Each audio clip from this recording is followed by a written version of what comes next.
Olá,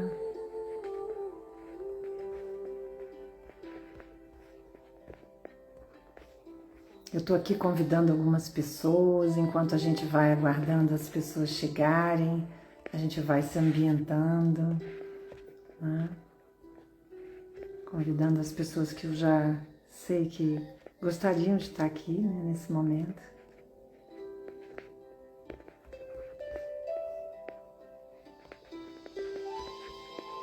Se você tiver alguém que você gostaria de convidar também, pode convidar para que esteja aqui conosco, né? E a gente ir formando esse círculo de pessoas, né? Aí já estamos entrando, seja bem-vinda, minha querida. E vamos convidando aí as pessoas enquanto as outras pessoas não vão chegando. Às vezes eu me pergunto por que eu faço nesse horário, que talvez esse horário seja um horário menos... talvez um domingo à tarde, nem todo mundo estaria aí na disponibilidade, mas eu sinto que muitas pessoas assistem depois. E aí tá valendo. Tá valendo. Tá tudo dentro do que nós podemos viver, do que podemos compartilhar, do que aquilo também que as pessoas estão dispostas a receber, não é? Seja bem-vinda, minhas queridas, né? Tá aí minha amiga Rita, Marlene, sejam bem-vindas, tá? Eu tô aqui já com o mantra Om Mani Padme Hum, que é o mantra da compaixão. A joia está no lótus, é tão linda essa tradução. E Michele, seja bem-vinda. E o quanto que esse mantra traz pra gente, Monique, seja bem-vinda, traz pra gente esse centramento, né? Ele tem dentro dessas figurações aí da compaixão, Denise, da compaixão, Cláudio, o quanto que essa imagem, ou esse arquétipo da Kuan Yin é o arquétipo dessa amorosidade, né? Desse abraço amoroso. Boa tarde. E aí, gente, hoje nós vamos tratar de... a gente já está aqui já caminhando com esse livro, A Chave para uma Boa Vida, e a ideia seria terminá-lo esse ano, mas não sei se eu vou conseguir. É um livro muito denso do ponto de vista daquilo que ele oferece através desse livro. Ele começa com um conto de um filho que completa 18 anos e vai, né? Cláudia, seja bem-vinda. E esse conto ele dá um pano de fundo para tudo mais que vai acontecer, dando para a gente muitas noções, muitas abordagens importantes sobre o que seria a chave, né? O que seria o caminho, não uma fórmula, mas possibilidades para uma vida realmente boa, uma boa vida, uma vida tranquila, uma vida de paz, uma vida de amor. E esse capítulo específico de hoje, que é aqui se não me engano é o 8º capítulo, exatamente, é o perder na relação afetiva, quando ele fala das separações, né? Algo tão comum hoje em dia e que realmente é um capítulo pequenininho, mas extremamente denso do ponto de vista do que realmente rege as nossas vidas, nas nossas relações. E vou acrescentar algumas coisas aqui de outros autores que eu achei também bem legais. Oi, Natália, seja bem-vinda. Mas falar de separação, de relacionamento de casal é sempre um desafio, porque como qualquer outro grande tema, tudo que a gente vai falar, na realidade a gente está falando da nossa experiência pessoal. E eu lendo aqui, sabendo de um pouco do histórico de João Garriga, com seus 2 ou 3 casamentos, se eu não me engano, percebi isso também, enquanto ele estava também compartilhando uma parte daquilo que é a experiência pessoal dele, do casamento. E ele começa com uma frase de Khalil Gibran lindíssima, que diz assim: parece que nasci com uma flecha no peito, e arrancá-la é tão doloroso quanto deixá-la no lugar. Uma flecha no peito, não no sentido de um vitimismo, de uma coisa ruim, mas o quanto que é desafiador um relacionamento afetivo, um relacionamento amoroso, um casamento, uma relação a dois. Eu costumo dizer, e tem muita gente que não concorda comigo, e tudo bem, eu costumo dizer que relacionamento de um casal, ele é essencialmente o maior desafio do ponto de vista dos relacionamentos. Para mim é maior do que um relacionamento com filho, é maior do que um relacionamento... Maior em que sentido? No sentido de melhor? Não, no sentido do maior desafio mesmo. Porque a gente pode imaginar que vem uma pessoa de um determinado sistema familiar, com suas memórias, histórias, crenças, e se une a outra com outra experiência completamente diferente. Eu digo que a pessoa vai com seu pacotinho de coisas não resolvidas, da sua família original, entrega esse pacotinho na mão do outro e vice-versa. E ali começa a grande trama da vida, ou talvez o grande drama da vida. Tati, seja bem-vinda, onde muitas coisas começam a realmente se confrontar. Crenças, valores, importâncias, memórias do próprio relacionamento e de relacionamentos anteriores. Então, eu penso que o relacionamento de casal, ele realmente é um grande desafio. E quando a gente olha pela luz, seja bem-vinda, Aline, quando a gente olha pelo ponto de vista da sistêmica das constelações familiares, o grande desafio é estabelecer, de fato, uma dinâmica de equilíbrio no dar e receber. Porque o que o livro deixa muito claro, e isso a gente verifica na prática, eu com mais de 30 anos lidando com pessoas e suas histórias de união e separação, com casais também, eu digo a vocês, talvez uma das coisas mais complexas seja realmente nós mantermos essa dinâmica no dar e receber igualmente. Porque não é o amor que mantém. Muitas pessoas se separam com amor. No entanto, o que mantém uma relação saudável é, de fato, esse equilíbrio no dar e receber. Nós vamos ter várias outras informações a partir disso. Eu estou dando aqui a ótica das constelações familiares, mas eu trouxe algumas coisas muito bonitas a respeito do que faz ficar e do que faz partir. E, curiosamente, hoje eu li um post de um psicanalista e teólogo chamado Lucas Scudeler, não sei se eu estou pronunciando exatamente o sobrenome dele, me parece um sobrenome germânico, Scudeler ou Scudeler, não sei exatamente como é a pronúncia. Mas esse psicanalista, ele postou falando sobre uma pesquisa muito longeva, mais de 80 anos de pesquisa realizada em Harvard, e que um dos fatores observados são os relacionamentos duradouros e saudáveis e felizes, né? E um dos fatores apontados para essa capacidade de lidar de levar um relacionamento por tanto tempo é a aceitação.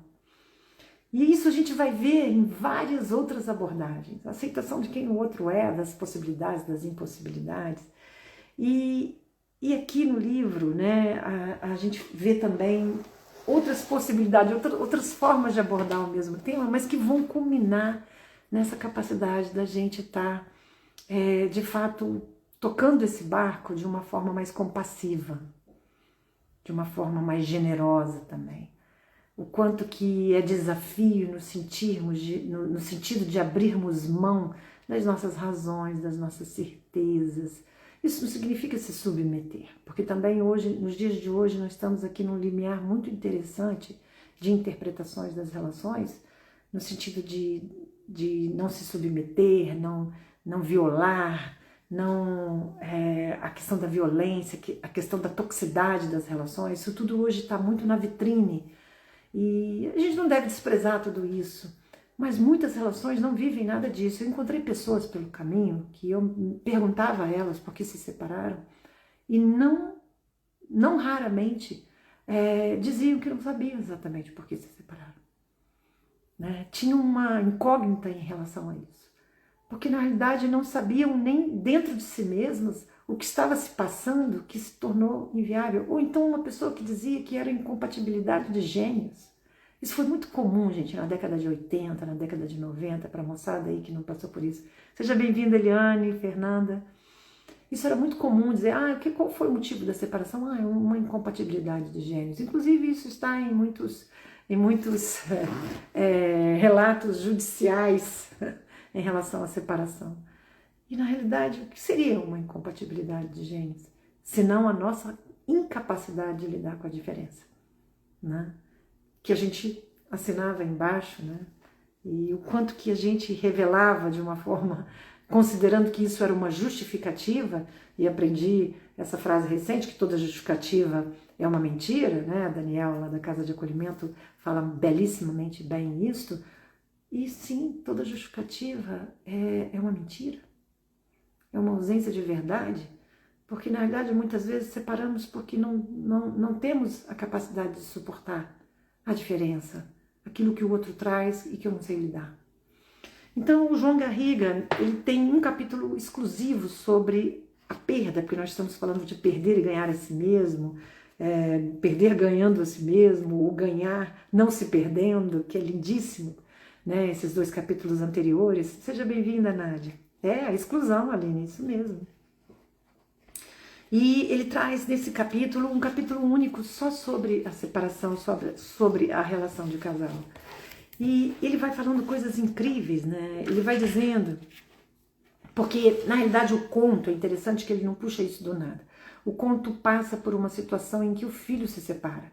Ele passa pela questão da separação. E é interessante porque ali vem muitas questões também. E aí ele vai falando, né, que a separação muitas vezes é uma das mais dolorosas experiências, mas ao mesmo tempo uma das mais enriquecedoras. Pois um bom trânsito faz com que a pessoa possa perder sem se perder. Então, o quanto que a gente se perde numa situação em que a gente não soube lidar com aquilo que não deu certo, ou a gente não soube lidar com a nossa impossibilidade de aceitar as diferenças, ou com a impossibilidade do outro, ou com a imaturidade do outro, ao lidar com as situações que se refere à união, que se refere a decisões num senso comum, a caminhada em conjunto, em companheirismo, o quanto que muitas pessoas estão numa caminhada desalinhada do ponto de vista da maturidade. E isso por si só causa uma dificuldade muito grande de levar o casamento à frente, de manter esse casamento na saúde do dar e receber, na troca justa no dar e receber. Seja bem-vinda, Eva, Ludmila, sejam bem-vindas. Então, o quanto que olhar para isso, do ponto de vista de uma boa vida, é importante para nós. Nós que estamos no casamento, ou nós que não estamos no casamento, que já vivemos casamentos, que já nos separamos, já experimentamos outras situações, não importa em que lugar você esteja, mas que você possa olhar para isso como uma experiência de enriquecimento para a sua vida.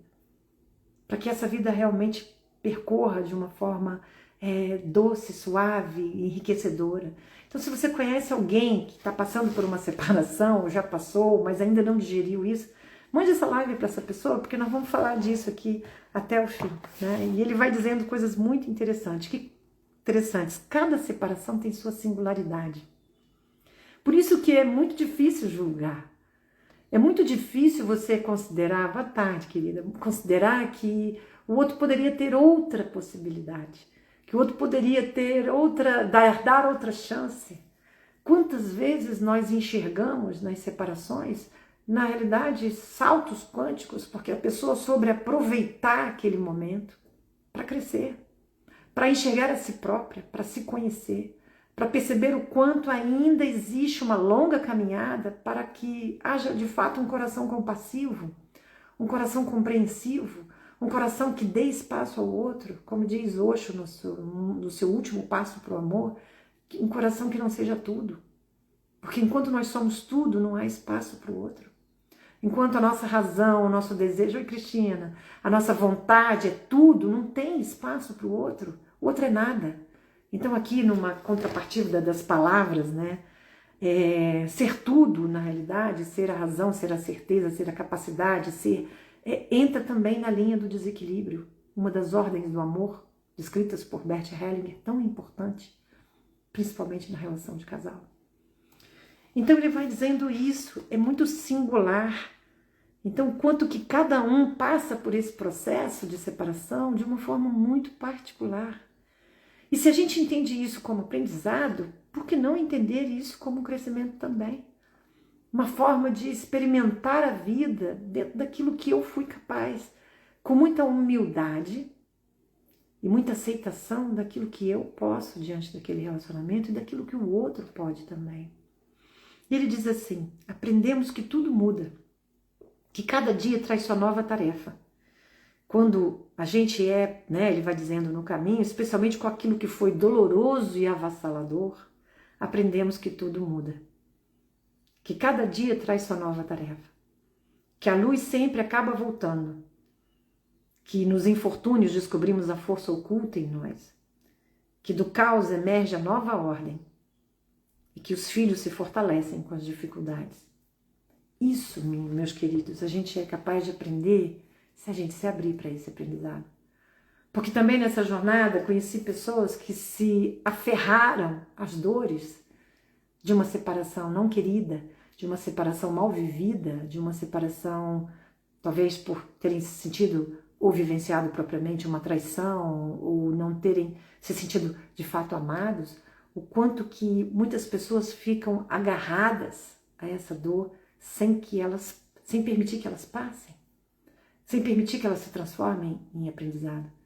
E muitas vezes isso se torna um grande jargão do drama pessoal, considerando que aquilo tudo foi uma situação que te coloca numa situação de vítima. E eu não encontrei nenhuma nem duas pessoas com essa situação, encontrei várias. Pessoas que se separaram, se julgaram injustiçadas. Mas quando a gente fala de casamento, pelo menos assim que a gente imagina, a gente está falando de adultos envolvidos numa relação por escolha. Olha que interessante, pelo menos aqui no Ocidente, né? Ainda existem casamentos que são obrigatoriedades de sistemas familiares, mas vamos colocar aqui na maioria das pessoas estão escolhendo estar juntas. Escolhas de adultos. E, portanto, precisamos assumir 100% das responsabilidades sobre as nossas escolhas de adultos. E o problema que a gente faz é o seguinte, quando as coisas não dão certo, a responsabilidade não é mais nossa. Como que a gente desenvolve essa capacidade de considerar que o outro é o errado da situação, ou mesmo o contrário, quando a gente se sente a errada da situação, e não considerar que ali foi uma tentativa de ambos para darem certo e que frustrou-se. E que, na realidade, essa dor pode ser a alavanca para que um novo ser, uma nova era, uma nova possibilidade surja. Então, nesse lugar, principalmente de vítimas, ou nesse lugar de errados de nós mesmos, o que quer que seja nesse lugar de vítimas de nós mesmos ou vítima dos outros, a gente não tem como amadurecer e evoluir. A gente não tem como trilhar um novo caminho ou construir para nós mesmos uma nova história. A gente fica realmente nesse círculo preso. E eu conheci pessoas que levaram isso uma vida inteira e não abriram mão de estar neste lugar de vítimas. E muitas vezes não se abriram novamente para o amor, certamente por medo, presos numa história que não deu certo. Então é incrível a gente observar, né, que aí ele vai falando que nós devemos, o quanto que a gente poderia tentar fazer com que as separações, com todas as perdas, sejam o mais construtivas possível, para que no fim possamos ganhar com a perda. De tudo que acontece nas nossas vidas, é possível ganhar. E ganhar aqui não significa coisas, não significa bens, não significa situação, não significa status, não significa o lugar estar certo. Olha que incrível, ganhar aqui é ganhar a si mesmo, ganhar o seu crescimento pessoal, ganhar consciência, porque é o que a humanidade na qual nós estamos completamente inseridos está presa numa ausência de consciência, porque também se recusam ao conhecimento. Estamos diante de uma sociedade completamente distraída, presa nesse si mesmo, que é a pura satisfação sensorial e não estão pensando em algo que seja mais amplo. Então, quando vem um desafio, como foi a pandemia, ou qualquer outro desafio de uma vida pessoal, nós nos sentimos frágeis, sem saber lidar com isso. Quando vem a morte, e aí vale a morte de um casamento, a morte de um ente querido, a morte de um filho, de qualquer morte que se apresente na nossa vida, a morte da nossa saúde, a morte da nossa vida, do nosso vigor da juventude, a gente então fica completamente frágil, porque não criamos estratégias para nos fortalecer ao longo da vida. E quando isso aparece num casamento, isso é muito bonito se a gente abraça essa vulnerabilidade dentro da intimidade.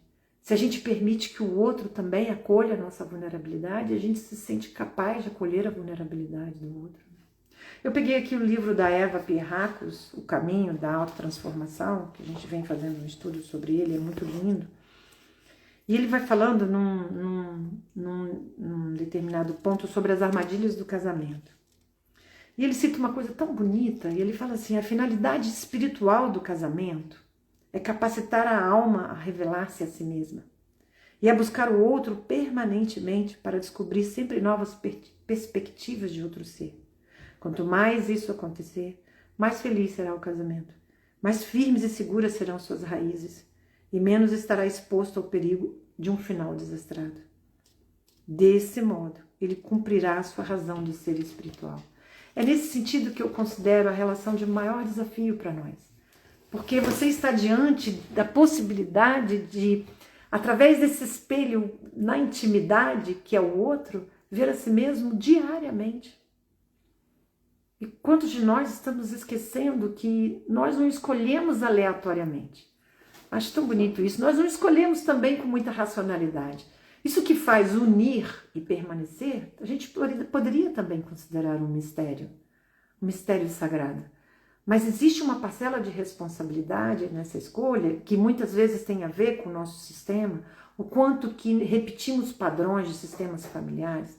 Quantas pessoas eu conheci na vida, gente, que se separaram porque estavam cumprindo, no desejo infantil delas mesmas, cumprindo algo que consideraram que seus pais não fizeram. Então, construíram relações sem essa compassividade, sem compreensão, criaram um inferno, se separaram para cumprir algo que, ao olhar para o casamento de seus pais, julgava que deveria ter sido feito e não foi. Isso é algo subconsciente, é algo sistêmico, de inversão da ordem, do ponto de vista da hierarquia. Quando nós olhamos para a infelicidade dos nossos pais em seus casamentos e julgamos que podemos modificar essa história através da nossa própria história, através de manter uma infelicidade ou de criar novos caminhos para os nossos pais que julgamos que eles não tiveram coragem de criar. Isso acontece, incrivelmente acontece. E quantos de nós estamos repetindo histórias de nossas mães, aí eu falo das mulheres, ou de nossos pais, falando dos homens, que não foram felizes em seus casamentos. E mantemos por lealdade invisível essa história que se repete, que se repete, que se repete indefinidamente. Quantas constelações familiares eu fiz em que se apresentaram várias mulheres com situações semelhantes do ponto de vista do casamento e da união. Entende? Então, tomar consciência disso tudo, abrir-se para o casamento, para a união, com esse olhar, e mesmo para a separação, com esse olhar do que realmente tem de responsabilidade minha, de algo que eu não tomei consciência, que este casamento está provocando, este casamento está me convidando, ou esta separação está me convidando a tomar consciência sobre os caminhos que escolhi, sobre os caminhos que os meus pais e avós escolheram e que de alguma forma, através de uma epigenética, influenciam a minha vida aqui. Então, olhar para tudo isso dessa forma dá-nos também a possibilidade de enxergar a riqueza que são as perdas quando um relacionamento afetivo não se completa ou tem um fim inesperado, ou um fim que nos atravessa. O quanto que nós podemos olhar para as separações dessa maneira acolhedora, de profunda aceitação do quanto que isso pode de fato criar em nós mais consciência. Aliás, gente, aqui a gente poderia generalizar o quanto toda situação de relacionamento, seja com filho, com pai, com mãe, com irmão, com marido, com todas as dificuldades que muitas vezes se tornam separações, pais que não falam com filhos, filhos que não falam com pais, irmãos que não falam com irmãos, o quanto que tudo isso, na realidade, são convites para que a gente veja a nossa parte. Nós não podemos dissecar completamente a parte do outro. Essa é uma ilusão do ser humano. Entender os motivos dos motivos que levam o outro a trair, que levam o outro a olhar para o lado, a partir, a não querer mais, a se desvincular, a se desconectar. Nós não temos como amarrar isso. São infinitas possibilidades. Mas nós temos como investigar insistentemente, profundamente, aquilo que nos faz ficar, aquilo que nos faz partir, aquilo que nos faz sermos fiéis, aquilo que nos faz trair, aquilo que nos faz mentir. Então essa investida é muito importante.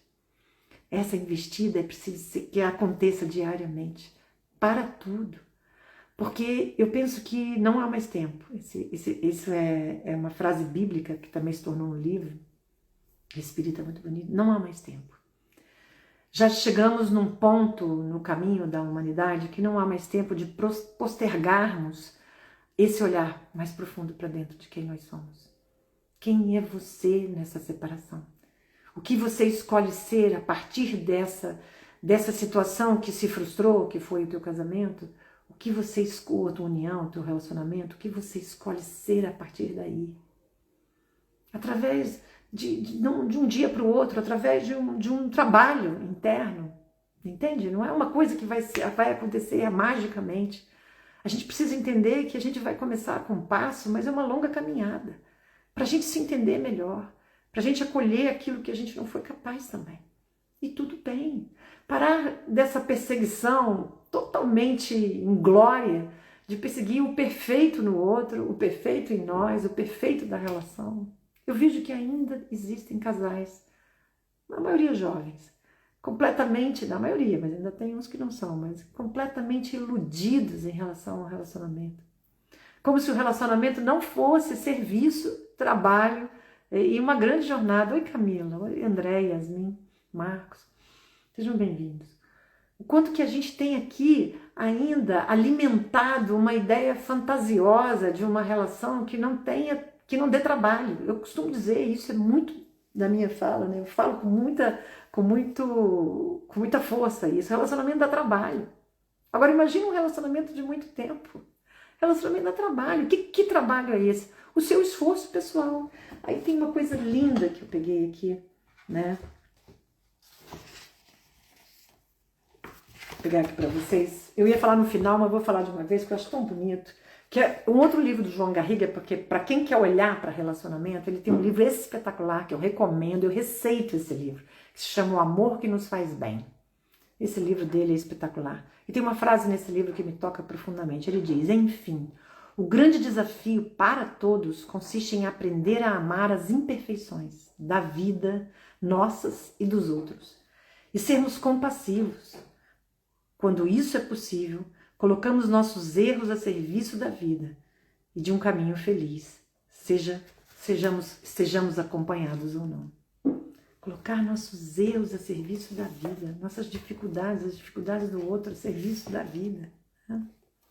E ele vai falando, o bem-estar não vem de nos colocarmos no papel de vítima ou no ressentimento pelo que acontece ou doeu, e sim de integrar tudo que a vida nos trouxe, por mais doloroso que seja, em benefício de nós mesmos e da própria vida. Integrar é o quê? Compreender que isso é parte de mim.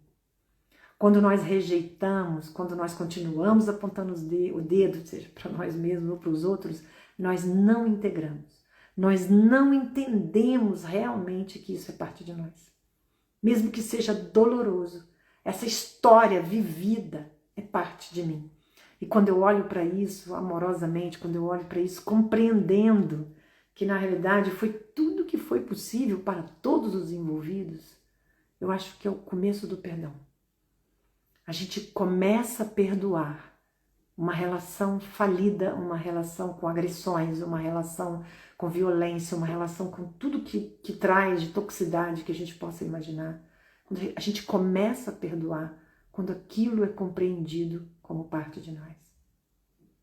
Não, esse livro, esse que eu estou estudando agora, Aline, é a chave para uma boa vida. Dani, seja bem-vinda. Então, o quanto que a gente pode olhar para dentro de nós, integrando aquilo que não deu certo. Porque aí, gente, é que a gente entra naquela que a gente chama de responsabilidade radical, né? Quando a gente entra no 100% responsabilidade. Quando a gente compreende que, na realidade, nada, absolutamente nada que acontece na minha vida está isolado de mim. Está isolado daquilo que em uma parte de mim necessitou. É o que eu brinco, que eu falo que é a minha segunda medicação. A primeira medicação você já conhece, eu não controlo o não eu, aquilo que está fora de mim. Eu não controlo aquilo que está fora de mim. E quando os relacionamentos se perdem no desejo de controlar o outro, no desejo de pintar, né? Maquiar o outro para que me atenda. Quantas vezes a gente faz isso? E a gente acredita. Eu ouço até hoje isso, pessoas incríveis falando, não, eu fiz tudo isso para que ele mudasse, para que ela mudasse. Quando na realidade, como assim?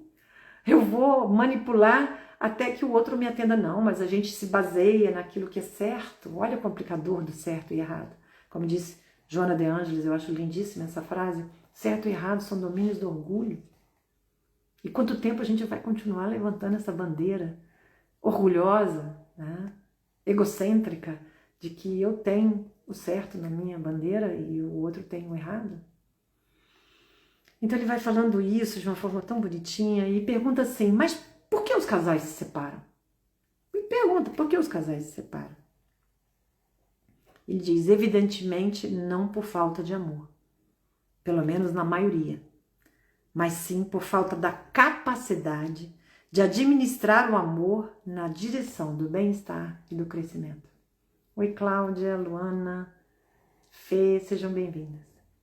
Entende? E aí ele cita uma experiência, aí sim, eu acho que ele está falando um pouco dele, que ele cita o que está acontecendo muito hoje, que é algo chamado monogamia sequencial, ou seja, pessoas que têm relacionamentos longos, mas que têm um fim, mas se abrem para novos relacionamentos longos, então seria uma monogamia, uma relação monogâmica sequencial, né? Que pode ser um fenômeno da atualidade, sim. O quanto que nós estamos vendo, eu acho que é um recorde atual das pessoas realmente não suportando relacionamentos, se separando com muita facilidade. Eu entendo que houve um relaxamento do regulador. Durante muito tempo a separação era muito mal vista, principalmente do ponto de vista da mulher, o quanto que a mulher sofria de preconceitos quando se separava. Então esse regulador social, ele manteve muitas relações doentias, manteve muitas relações que mais se feriam do que se amavam. Mas, por outro lado, também pode ser não só por ausência desse regulador social, pode ser talvez porque as pessoas estejam mais conscientes do que querem ou menos dispostas, gente. Isso também a gente pode considerar, menos dispostas ao trabalho que uma relação dá. Quantas pessoas estão vivendo 2, 3 anos de relacionamento e se separando? E a gente tem aí nos laboratórios de psicologia uma conta que não é tão precisa, mas que a gente pode considerar, que uma paixão dura por cerca de 30 meses. Então, quantas pessoas estão pulando de paixão em paixão, né? E a gente entende paixão algo muito distante do que a gente considera amor, né? No sentido de ser só aquele auge, né? Incrível que a paixão é muito próxima da loucura, aquele auge de loucura, de atração sexual e de envolvimento, onde a pessoa não pensa muito, ela não raciocina muito, ela vai naquele movimento muito sensorial, muito sensual da experiência, né? Então, quando a paixão acaba, não suporta mais. O quanto que as pessoas estão se tornando menos dedicadas a esse trabalho. E eu não sei se a gente poderia limitar isso à relação de casal. Eu penso que até nas amizades, o quanto que as pessoas estão se dedicando. E aqui é uma generalização, claro que não são todos, mas é algo para a gente pensar. A gente levanta uma poeira para a gente refletir. O quanto que as pessoas não estão se dando ao trabalho, não têm paciência com as outras pessoas, não têm uma verdadeira compaixão para com o outro. E aí as relações estão, como disse Bauman, líquidas. As relações estão... nada tem peso, nada tem grande valor, como se as pessoas não importassem. Todas as pessoas da nossa vida são muito importantes. Se a gente entendesse dessa forma, só a partir daí já mudaria muita coisa. Seja bem-vinda, Cláudia, Luísa. E ele vai dizendo, por exemplo, tudo é mais fácil quando os membros do casal aceitam o que receberam de seus pais, aí ele vai citando a questão das constelações familiares, e se sintonizam com isso, se sintonizam nisso. Porque senão ativam demandas excessivas para o companheiro e facilmente se frustram. Em palavras mais simples, o relacionamento a dois não é uma relação materno-filial, e sim uma relação entre adultos. Se eu vou para uma relação de casal nesse lugar infantil, eu tenho a real expectativa de que o outro me atenda totalmente, de que o outro venha para a minha vida e complete o meu vazio. Seja a outra metade da laranja, quanto isso foi falado e complicou muito a nossa vida, né? Então, o quanto que quando eu olho para as relações dos meus pais e vejo suas infelicidades e suas questões, eu sou capaz inconscientemente de reproduzir isso na minha vida. E quando eu não olho na concordância para tudo que foi, sejam pais, avós, todos que vieram antes, quando eu não olho na concordância, e concordar, gente, não significa aplaudir, elogiar, achar que é o melhor, dar razão, não é nada disso. Concordar significa dizer sim. Foi o que foi, como pôde ser. Isso é concordar. É uma aceitação mais profunda. Eu digo sim. A história da minha mãe com meu pai, como ela foi. Isso por si só nos libera para uma relação mais livre, no sentido de estar atento às repetições. Porque invariavelmente alguma coisa a gente repete. Alguma coisa a gente repete nas nossas relações. É impressionante. Então, o quanto que a gente vai com menos demandas também. Quando essa criança está mais cuidada, mais acolhida por mim mesma, mais compreendida, mais conhecida, minimamente conhecida nas suas necessidades. Quantas pessoas não sabem o que realmente querem? E a gente pergunta, mas o que você gostaria de experimentar nesse relacionamento? E a pessoa não sabe o que quer. Ela não sabe explicar para ela mesma, né? Para os outros. Não, ela sabe explicar para ela mesma o que ela gostaria de experimentar. E aí vão reproduzindo demandas excessivas onde o outro jamais será capaz de te atender. Porque não tem outra, gente. Essa matemática ela é impossível de se atingir. Nós somos as únicas pessoas que podem preencher o nosso vazio existencial, o nosso vazio de amor. O outro, gosto de falar dessa forma, o outro é a cereja do bolo.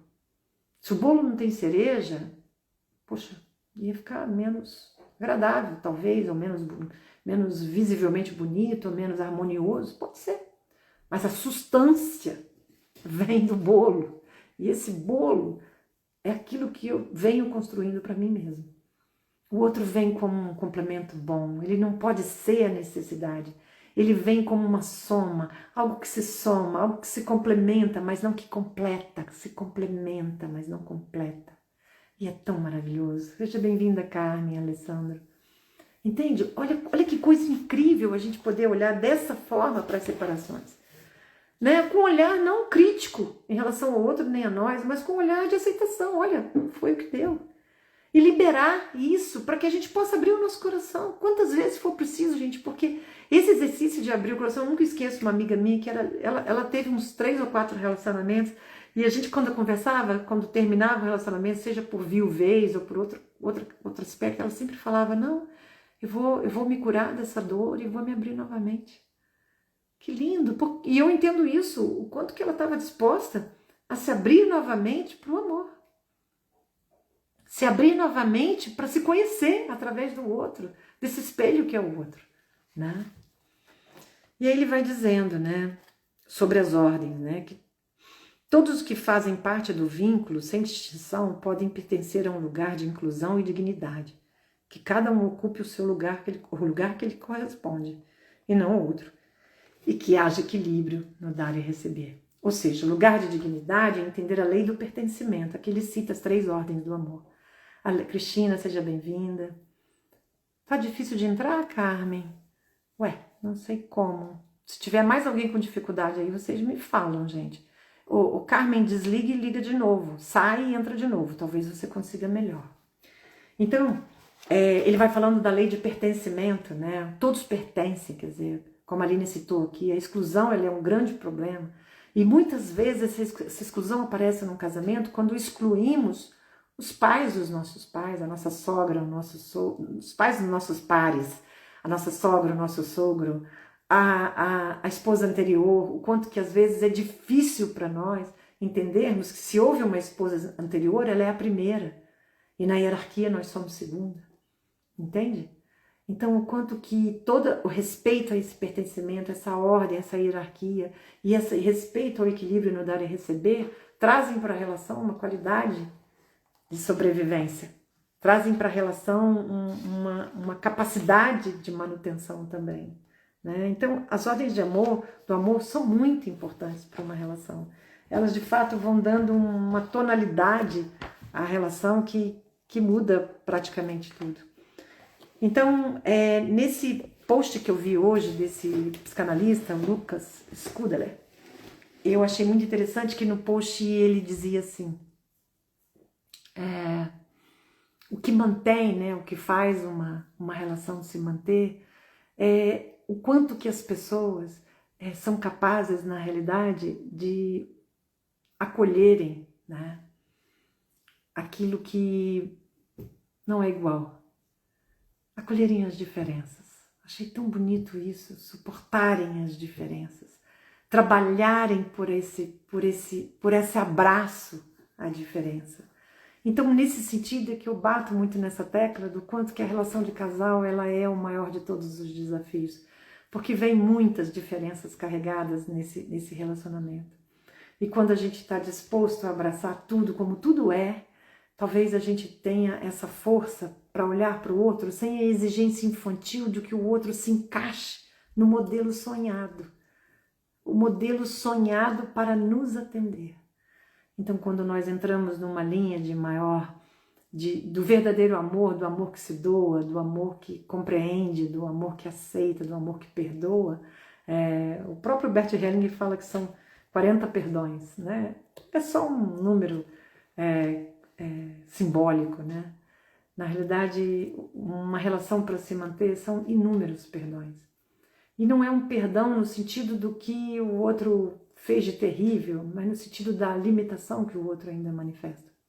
E quando essa dinâmica vai se arranjando, é possível viver um casamento que vai acompanhando o crescimento, a maturidade desse casal, de tal forma que ali as coisas vão realmente crescendo junto. E isso pode ser maravilhoso, quando a gente dá permissão para crescer junto, né? E não crescer mais, e não ser melhor, e abrir mão das nossas certezas, o quanto que a gente está disposto a abrir mão das nossas certezas. Mas também quando isso não foi possível e a separação ocorre, que a gente possa ganhar mesmo diante dessa dor. É o que o livro nesse capítulo propõe. Ganhar de que forma? Ganhar crescendo com tudo isso, ganhar em autoconhecimento, ganhar através do desenvolvimento de um olhar para a expansão do nosso amor próprio, para a expansão do amor àqueles que divergem, para a expansão do nosso perdão a nós mesmos e ao outro. Então era essa a mensagem que eu queria deixar. Eu queria muito fazer um resumão desse livro, mas é impossível. Pelos meus cálculos aqui, ainda vamos ter umas 4 lives para encerrar com esse livro, que é A Chave para uma Boa Vida, de João Garriga, e que ele é denso nesse sentido, ele dá pano para manga para a gente estar falando disso. Então esse capítulo 8 é mínimo, pequenininho, mas não tinha como introduzir o outro aqui, então a gente fica com essa pílula aí de reflexão, olhando para os nossos relacionamentos, se acabaram, se permanecem, não importa. Olhando para as nossas separações, seja do casal, seja de pessoas da família, seja as perdas, né, de pessoas queridas que se afastaram de nós ou que nós perdemos de fato, que a gente possa olhar como um convite da vida, para irmos ganhando a nós mesmos do ponto de vista da nossa transformação pessoal na direção de mais amor, na direção de mais compaixão. É isso que eu queria deixar aqui para vocês. Muitíssimo obrigada por aqueles que ficaram aqui até o fim e que vocês se considerarem útil, que passem à frente para as pessoas que vocês conhecem. Muito obrigada por vocês estarem aqui. Um beijo grande.